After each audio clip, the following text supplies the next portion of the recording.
So am I describing what I did to fix it? Yeah. So initially we got a belt from Lowe's and it was the wrong belt, but it had the right part number on it. So make sure you get a 9540467 belt. That's what you need. That's the part number. Make sure it's an MTD. Make sure it's an MTD or Troy built. This other one was a Sunshing. something another.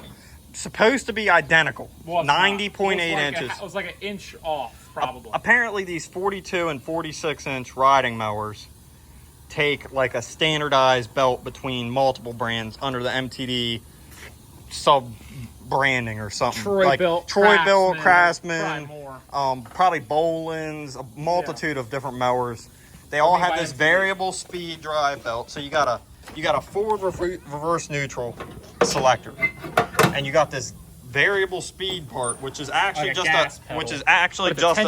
a tensioner that puts tension on the belt. So in the resting position, there's no tension on the belt. It shouldn't move. When you push in on it, it moves depending on how much pedal you give it. It gives it different speed. And all the brake does is counteract that and actually engage. When you hit the brakes, it pulls back on this. Exactly. It's not actually a brake pedal. Yeah. Well, it does. It pulls on the brake rod.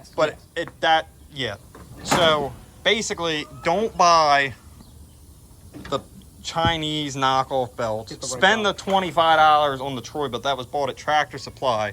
$25. You could clearly tell the difference. They both are supposed to measure 90.8 inches. That one did not. The Hyson measure 90.8. I don't even know what it measures, but the MTD one is clearly at least a ½ inch to an inch longer, which is what you need. You want to know how we fixed it? How we fixed it is getting the right belt. How we replaced the belt? We loosened the motor mount bolts off, took the belt guard off, slipped the belt off, took the one pulley off with the spacer or whatever. Then we take the top drive belt off, right? And then slip the whole belt off. Then put the belt back on, put everything back together, and that was it. End of the process, we stripped the bolt out, we fixed it. It's not really difficult to take the belt off as long as you have the right belt to put back on it. Make sure, just compare them. Make sure they're right. Other than that, don't buy this mower. If you're looking at this, just sell it and get like a couple push mowers or something. Buy anything hydrostatic, Craftsman, John Deere, anything. Yeah. Older, doesn't matter. The hydrostatic one is far simpler. Sucks.